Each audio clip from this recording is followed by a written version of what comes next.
He's very underrated in that department.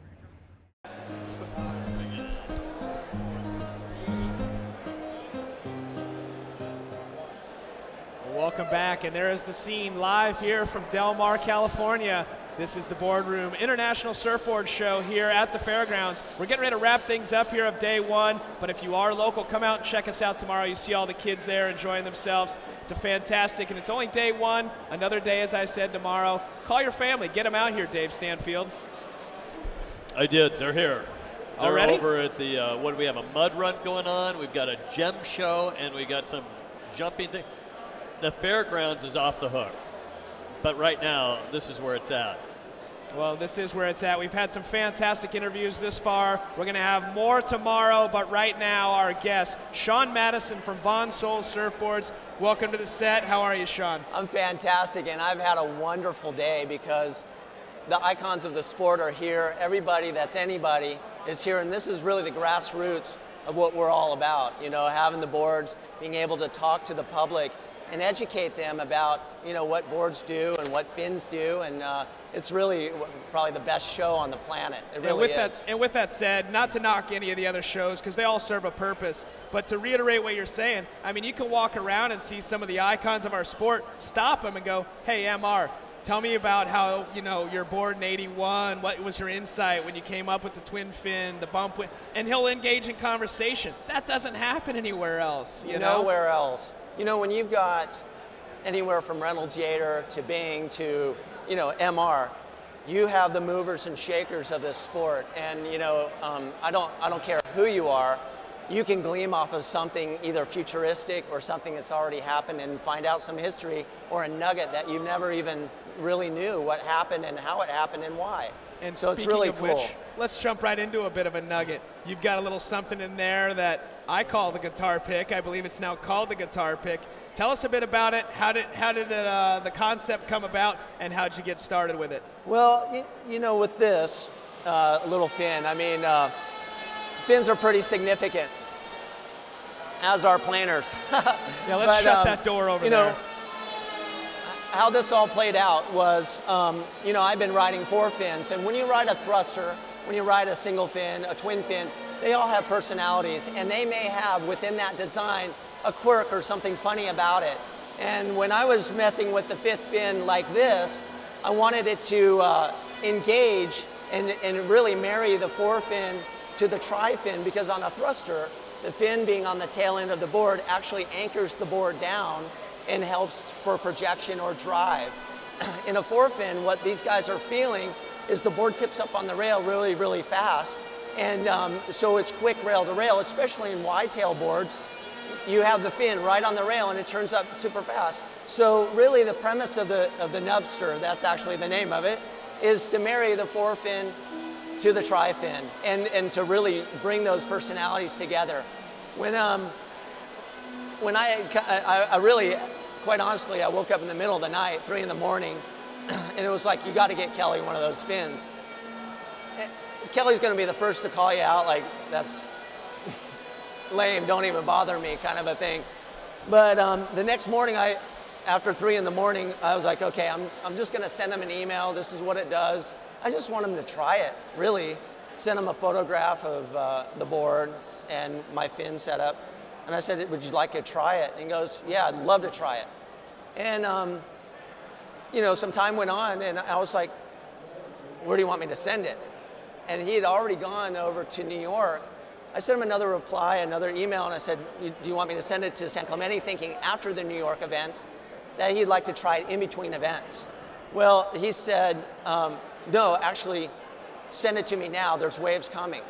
So he understood the idea of it, but it was classic because the way it played out, I had a couple friends staying with me a few weeks before that took a couple of these fins, the guitar pick or the nubster, to New York, and they lived right down the street from Kelly's hotel. So when he said, hey, I'll pay for the shipping, I'll get it to you, you know, or I'll pay for the shipping, get it to me right away, they were already there. And what was a funny thing is Bobby Martinez told off the ASP, and Kelly had a lay day. It gave him a chance to actually try the fin, and he sent me a reply going, I love it. And I was kind of like, jaw, you know, for him just to try it was enough. So the next morning when I turned on the webcast and you were on it, and they were talking about the fin and the secret weapon fin, my jaw was on the ground. And you know, for him to be that in tune to those personality changes of fin configurations to the board, that really made a difference to him. And then I think that's one of the beautiful things about Kelly is he's willing to try it, and he understands design, and then he basically wants to be inspired and use that inspiration to do amazing things, and that's what he did in that particular event. Yeah, no, that's a pretty cool story, and you know, Kelly's like that. As you said, he's so in tune with his equipment, and I'm sure you probably articulated yourself well in the email you sent him, explaining how that fin would affect his performance, or at least it's, you know, what you've experienced, and he was willing to try it. And also something Kelly does at those events, he's not afraid to experiment with a brand new board in the heat. I think that's a way that he drives himself. But what a bitchin' story for you to, you know, launch this particular fin. Yeah, and just to have any, you know, connection with, you know, his vie for his 11th world title, as well as, you know, his 12th world title, potentially. You know, we're all biased in one form or another. But, you know, that really is the great thing about surfboards and surfboard design. We all turn on each other to these different things. And, you know, the road of surfboard design and where it goes, you know, it's a lot of people dedicating a lot of their passion into it to create new products for the end game, the customer, you. And that's really like the craft itself. The board is the most emotional piece of equipment that we have. You don't get that out of your wetsuit, and it's either going to make your day or break your day. And in competitive sports, it's that little extra mental thing that goes, oh, this thing, yeah, and it inspires you. And that's really what we're all into. We do this because we love to do it. Yeah, absolutely. And speaking of which, you know, we obviously know the influence of professional athletes all over the world. Since then, are these things, you know, really retailing, or, you know, is the average Joe sampling them? Well, it's done a number of things. As far as concept, you know, it legitimizes a concept. But I think more than anything, yes, by the way, to answer the question, I've sold thousands of fins. But more than anything, I see even on the world tour with talent like Kelly and his amazing influence, is that, you know, in the last few events, you've seen quads being ridden by number 2 and number 3 in the world, right? Yep. And number 1 and number 2, Kelly and so and Fanning and Parco, which he was number 1, is kind of whatever. You know, there's a lot of switcheroos, but you know, the influence and the change and the evolution, it's really cool to see, because sometimes the pro surfers, their window of experimentation become very limited because that is their success. You know, that equipment is so important to them, and to get way out here in left field is a waste of time because they have to produce, it's their living. Well, knowing we don't have a ton of time right now, we've learned a lot about the fin, the nub, aka guitar pick. What else is happening with your company? Well, with my boards, you know, I've really kind of concentrated on, you know, diversifying, but a lot of, you know, alternative shapes and Should really we check different. out this board? Yeah, let's check it out. So what is this particular you model know, here? When you've got a number of fin layouts, like this particular board is a Hornet round pin. You know, when you look at board design, especially multiple fin boards, you have to take in consideration the whole overall board, because you may have a curvy outline versus a straight outline, and the fins become the projectile of that board. So it's really cool, like in this situation, a 5-finner, you know, that's at, you know, this stage in the game, it's pretty common. A lot of guys are messing around with it, but the fin shapes themselves will complement or take away from what you're trying to accomplish. Yep. And when you've got this sort of like this is a high aspect fin. Thin tips change directions really, really quick, and they really allow the board to free up and pivot. And you know, when you start moving the fins around on the board, it really changes the arc and the angle that the board wants to project or rotate. So it's a really cool time. And you know, for my brand, I'm a surfboard junkie. The reason I own my own company is because this is the best way to be a junkie and not kill the bank. You know, And you can write it off. I can write it off, you know, and that's simply put, I'm a surfboard junkie and I'm a fin junkie, and I just turn other people on to what I've experienced. Sean Madison is the #1 team rider. Yeah. And with that said, I got to rewind to what we talked about over there, because I'm sure there's 1,000 people right now watching going, really? It's that easy. I send Kelly something, he's going to use it?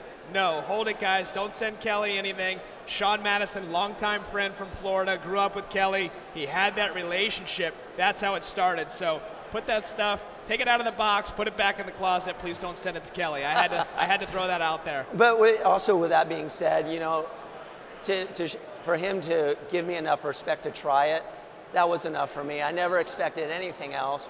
But, you know, well, it was just you had a neat, something that was worthwhile. Yeah. You know, and there might be other guys out there that do, and they might eventually get that product to Kelly. They're going to have to go through a couple different channels, though. It's not going to be a direct contact like you had. All right, fantastic. Yeah. So let's have a seat. We'll wrap things back up, and let us know if there's anything else you want to plug before we move on with your company at Von Sol, the fins, your boards. Well, check out my website, vonsol.com, you know, simply put, and then I also do a lot of coaching as well, surfcoachusa.com. And so, you know, my whole passion is really the sport and really connecting with the individuals that want to better themselves or have a different approach to riding a wave. Well, you seem to have your hands in quite a few things. What's the funnest thing right now that Sean Madison's involved in? Obviously you're passionate about all of it, but what are you enjoying the most? Probably I'm enjoying the most is being engulfed in what I love. And, you know, I think there's nothing better for someone that loves something to do that for a living. And I'm artistic, and I love surfboards and I love fins. And so whether it's teaching and coaching people, that's like putting water back in the well. That's why I do coach. Like I had Courtney Conolog this past week working with her. And, you know, it's just one of those things. So, yeah, there's a lot of fun things happening. I feel like a one-clown circus right now. But, you know, I'm just chasing what I love to do. Well, it's awesome. Giving back to the sport that gave so much to you, Sean. Best of luck with your company, Von Sol. And you're like two of my favorite announcers, by the way. Thank you very much. Thank you. It's a shock. You haven't talked much. We've traveled together, surfer, competitor, instructor, coach, designer, and congratulations on all your success coaching. I've seen you in the water, ripper, and on the beach. Great advice. And then designing, you're changing things. Things are looking good. Von Sol means? Von means to originate or a starting point, Sol, the sun. You know, and if you look at my logo upside down, you'll see waves in the wings. So the hand means catch the vision. Wonderful. Great job with the USA team. Thanks so much. All right, thank you. What's your website one more time, Sean? The two websites, Vonsol, VONSOL.com, and my coaching website is surfcoachusa.com. So even if you type in surf coach, you'll find me. Alrighty, Sean Madison, thanks so much. Best of luck to you. You guys come down here. If you are local, guys like Sean Madison cruising around, they've got their products. Great insight there from him. Check out his website. We'll be back with more live action here, live in Del Mar, California. Stay tuned.